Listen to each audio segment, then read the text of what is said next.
In the cold silence of deep space, Sector 9 looked empty. Stars blinked far away. Everything felt quiet. Too quiet. But something was wrong.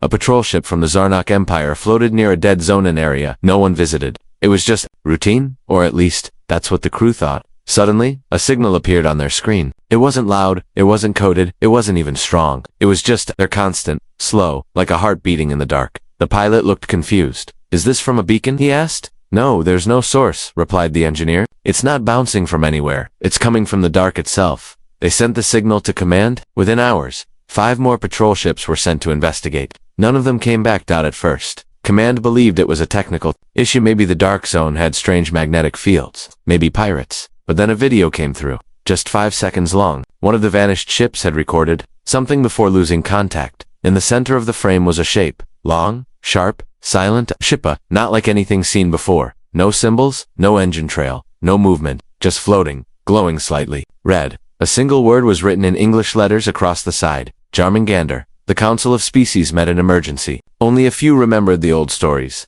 Stories of Earth, of humans who once stood beside the other races, then left, without warning, without war, just disappeared. They were quiet, one old senator said. Too quiet. That was the warning. The council dismissed him. This must be an illusion, or a lost probe, they argued. Earth is gone. But the name on that ship, JÖRMUNGANDR, was not fake. It was not forgotten. Across space, whispers started to spread. On mining colonies, on trade ships, on fringe outposts.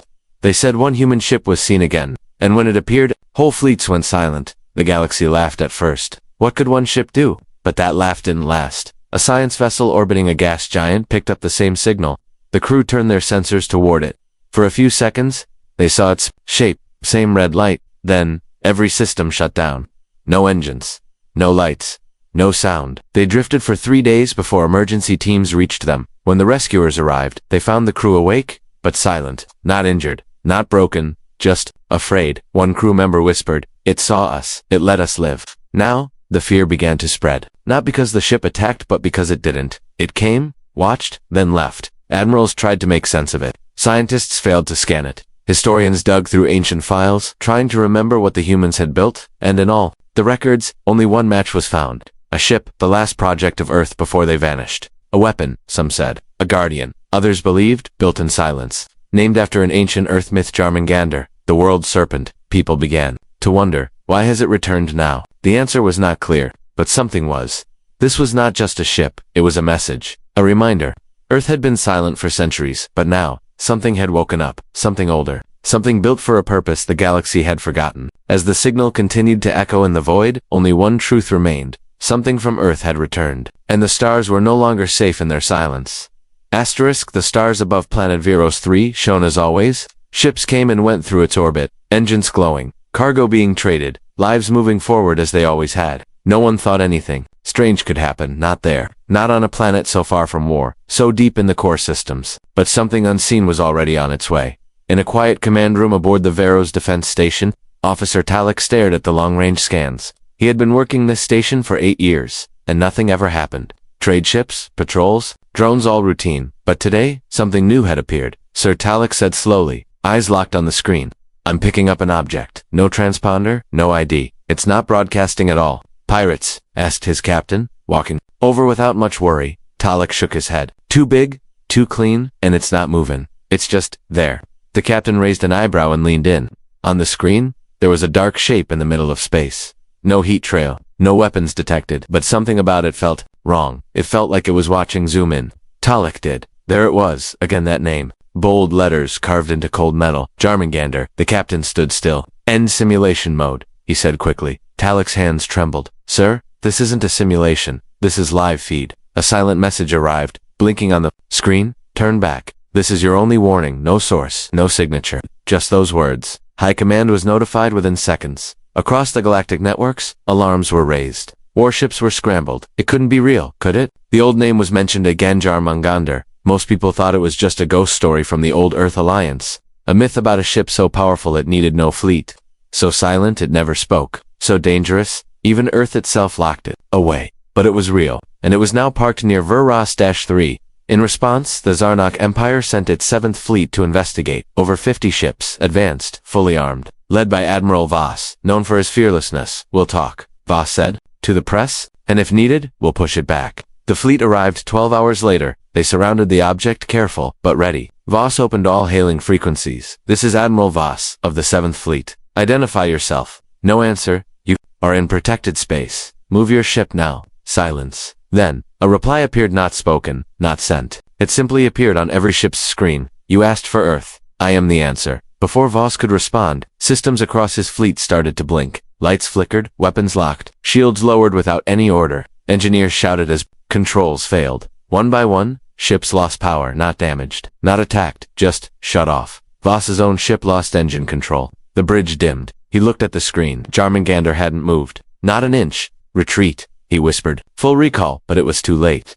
The ships floated, helpless. The mysterious object turned slowly, facing the command vessel. A glowing red light appeared beneath its surface, like an ancient eye opening, after a long sleep, and then, the ships started rebooting. Engines returned. Lights came back. No one had been harmed. But the message was clear. JÖRMUNGANDR could have ended them. Easily. But it didn't. It only watched, then vanished without a trace, fading into the dark. Across the galaxy, news spread like fire. The footage leaked within hours. People saw it, replayed it, analyzed every moment.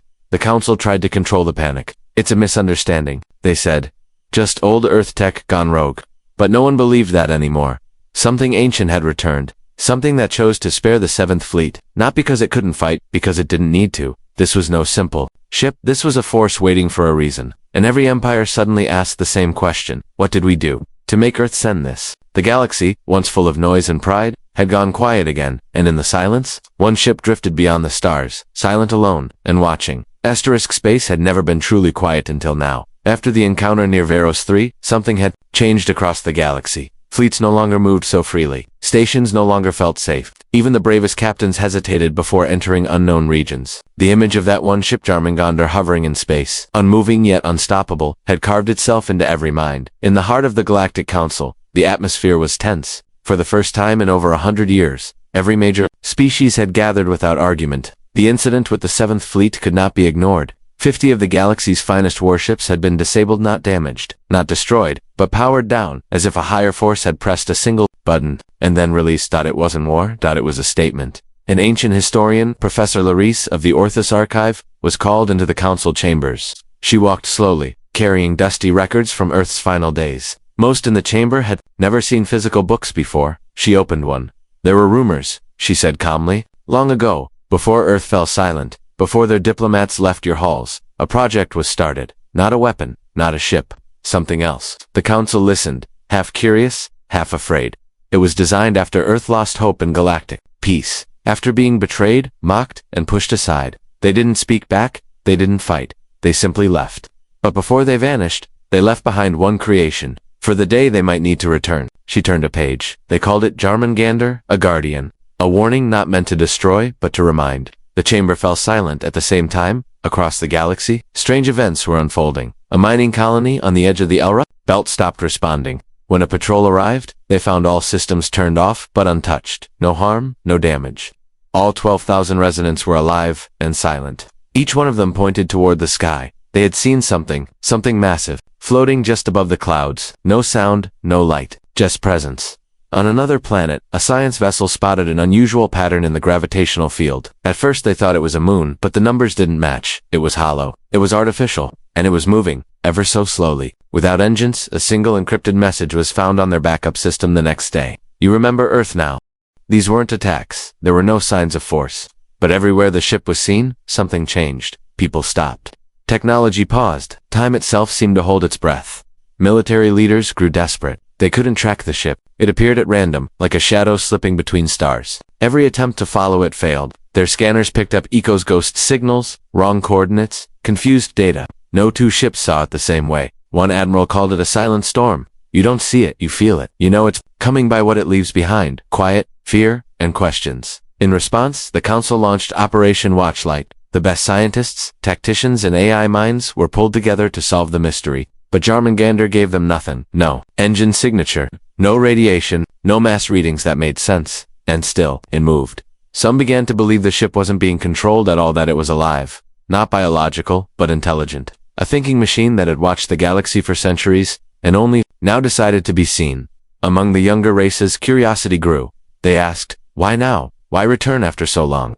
Among the older ones, memory returned. They remembered how Earth had once warned them, "One day, you will wish we stayed." That day had come, and still, no one had spoken to the ship. No signal worked. No scan lasted. JÖRMUNGANDR came and went without permission, like a shadow cast by something the galaxy could no longer understand. One engineer described it best. "We build fleets to win battles. They built one ship, to end the war before it starts." And that truth scared everyone. For now, JÖRMUNGANDR had done nothing. It had fired no shots. It had made no demands. But it didn't need to. The galaxy was already changing, because something greater than power had returned to dash memory. And with each silent appearance, every empire, every station, every captain knew the same thing. The storm had not yet arrived, but its shadow had already passed over them.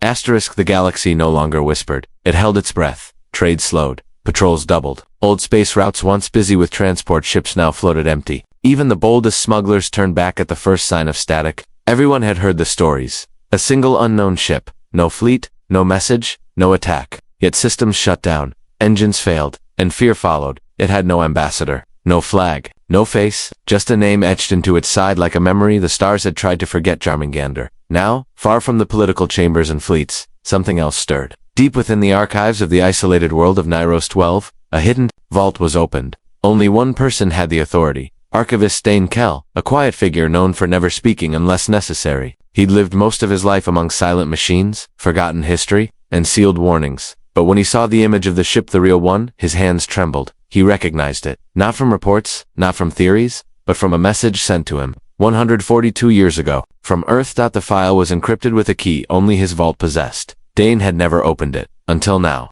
The file unlocked with a soft hum. Inside was a single line of text and a 3D schematic of the ship now drifting through the stars. If this ship awakens, it means someone crossed the final line. And that's when Dane understood. JÖRMUNGANDR wasn't just a guardian, it was a signal. A response built long ago to destroy, but to return when Earth's silence was no longer respected. But the real question echoed louder than ever. What was the final line? Back in the capital world of Aurelia Prime, Counselor Thren of the Zarnok people stared at her private screen. Every few hours, another report came in.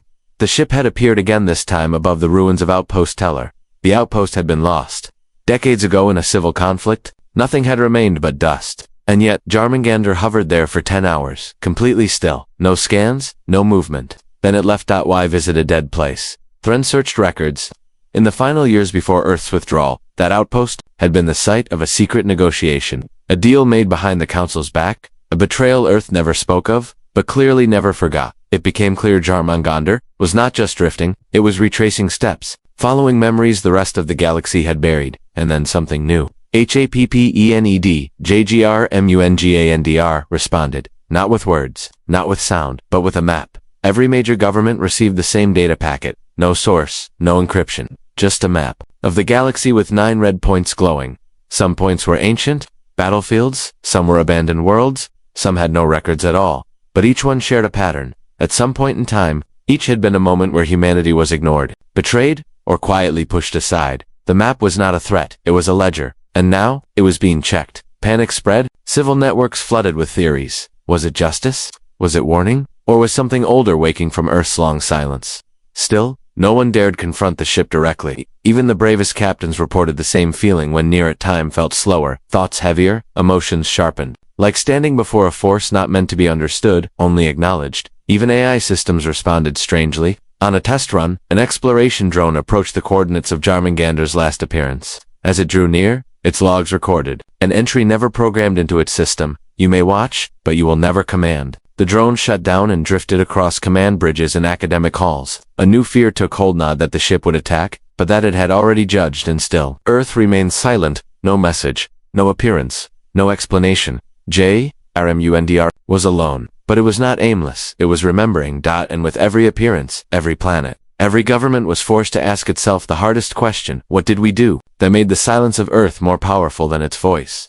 A quiet terror had settled over the galaxy. JÖRMUNGANDR wasn't attacking. It wasn't claiming worlds or demanding surrender. But its mere presence was rewriting everything. Treaties were frozen. Empires began to question their dominance. Even the loudest voices in the Galactic Council now spoke in low tones. Each meeting shadowed by one silent question. What did we do to wake it? On the outer rim of the galaxy, near the ancient and quiet planet Solaris, something unexpected occurred. A communication signal burst through every known relay system, not from the Council, not from a government, but from a small, long-forgotten research vessel. The voice on the signal was old, trembling with emotion. "My name is Dr. Lyra Noman. I was stationed at Earth's Outer Defense Station before the recall." Few knew what the recall meant. Most had dismissed Earth's withdrawal from the galactic community as pride or retreat, but Lyra's voice revealed a different truth. "They didn't leave because they lost," she said. "They left because they were watching." Her message played across the stars, spreading faster than any fleet. JÖRMUNGANDR wasn't Earth's final weapon. It was Earth's final promise. Built not to destroy the galaxy, but to watch what it became without them. A memory, waiting in the dark. She paused, her voice soft. "If the ship has returned, it means Earth believes someone crossed the one boundary they never wanted crossed." No one knew what that boundary was, but suddenly, thousands began looking inward. Planetary governments held emergency meetings. Secret files from centuries ago were opened for the first time. Words like Protocol Black, the Quiet Accord, and Terra's Line appeared in old records, never explained. What had the galaxy done? In a hidden part of the galaxy, a small collective of independent explorers called the Drift Circle claimed they found something strange. An artificial moon near a dead star. It wasn't marked on any map, and on its surface, they found a single, massive crater, glass smooth, perfectly round, and, in its center, a silver ring with Earth's old crest burned into it. No technology, no door, just a presence. They didn't dare touch it. But one explorer claimed they heard a voice when standing near it, though no sound passed through space. Not forgotten, not forgiven, only remembered. Back in the inner systems, panic began to take subtle shapes. A major empire, the Threx Dominion, began secretly moving warships closer to their homeworlds, not to fight but to hide. If JÖRMUNGANDR ever came close, they wanted to be ready to disappear. One of their generals spoke in a private council. "We always thought Earth was soft, that they turned away to avoid conflict. But what if they turned away because they believed the rest of us had no limits?" Old records showed the Threx had once betrayed a human colony over rare minerals. The colony vanished, covered up. Buried. JÖRMUNGANDR had recently hovered in that same system. It had done nothing. Yet 3 days later, the entire system's power grid failed for 20 minutes. No trace of the ship, no damage, just failure. And then it returned. Every light came back on. Every screen across the planet displayed the same phrase: "We remember what you chose to forget." News of this spread in whispers. The Council denied it. The Threx remained silent. But fear does not need proof to grow. Smaller civilizations, those once harmed by the larger empires, began to hope. Not because they wanted destruction, but because they finally saw something that could not be silenced. Something that even the most powerful could not control. One such leader, a scholar from the Talari region, said during an open broadcast for the first time, "The stars are not ruled by weapons or fleets, but by memory, and memory does not lie." And still no response from Earth. The planet remained hidden. No signal, no sighting. Some even began to believe Earth had long been empty, its people gone, and JÖRMUNGANDR was all that remained, a watchful guardian, obeying a mission no one could now understand. But those who looked deeper began to see a pattern. Every appearance of the ship followed one rule. It showed up not where conflict was, but where truth had been buried. The message became clearer with each moment. The galaxy wasn't being punished. It was being reminded, and as more systems felt its presence, more leaders began to realize something even more unsettling. The ship wasn't circling the galaxy at random. It was following a path, a sequence, a countdown. Each visit was a step in that silent journey. Each appearance was a turn of a page in a history the galaxy had chosen to forget, but that Earth had carefully recorded. And if the final page arrived, no one knew what came next. The silence had become heavier than any war. The galaxy had grown quiet, not from peace, but from realization. It wasn't war that was coming. It wasn't invasion. Something far more powerful had arrived. Truth, silent, slow, and impossible to escape. JÖRMUNGANDR did not bring destruction. It brought remembrance. And with each appearance, the stars seemed to hold their breath a little longer. In the darkest corners of the Council's archives, a forgotten name began to resurface. Project Volglas, a program so classified that most thought it a myth. But someone had kept the records. Someone had remembered. An aging council aide named Mevan Sol found the last remaining file, buried beneath a dozen layers of digital ash.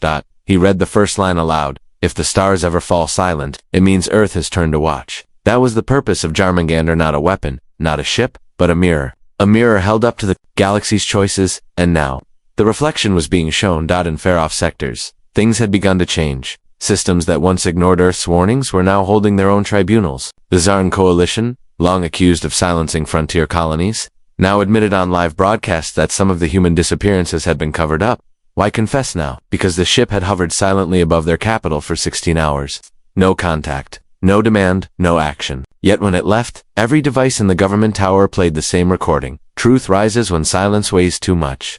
Across the galaxy, power structures began to tilt. Not because they were overthrown, but because they no longer trusted their own history. On the research moon of Corel 3, a small team of archivists discovered fragments of an ancient human beacon, still active, still humming. It had one message stored inside, dated just before humanity left the council. We will not raise our voice. We will raise our memory. It was becoming clear. JÖRMUNGANDR had not arrived to strike. It had arrived to remind the galaxy of a forgotten promise. One Earth made silently, when no one listened. The final mystery was simple. Why now? That answer arrived not through words, but through something stranger. A child, on a colony world named Arkonos. A young girl had been born with no connection to any known species' telepathic networks. Doctors were baffled. She was healthy, normal, but her mind was untouched by the usual flows of galactic thought. Instead, she spoke in dreams. And one day, she painted the JÖRMUNGANDR perfectly. In detail, the image matched the council's highest level scans, even angles they hadn't released. When asked how she knew, she simply said, "It dreams loud. It's looking for someone who remembers the promise." The child didn't know Earth, had never heard of the ship, and yet, she whispered names of people long lost in history. Diplomats, scientists, builders of Earth's final legacy, people the galaxy had forgotten. Someone or something was awakening. Back in the council, fear shifted into something unfamiliar. Reflection. They had built fleets, erased mistakes, silenced truths. But Earth had built one thing, a vessel that didn't forget,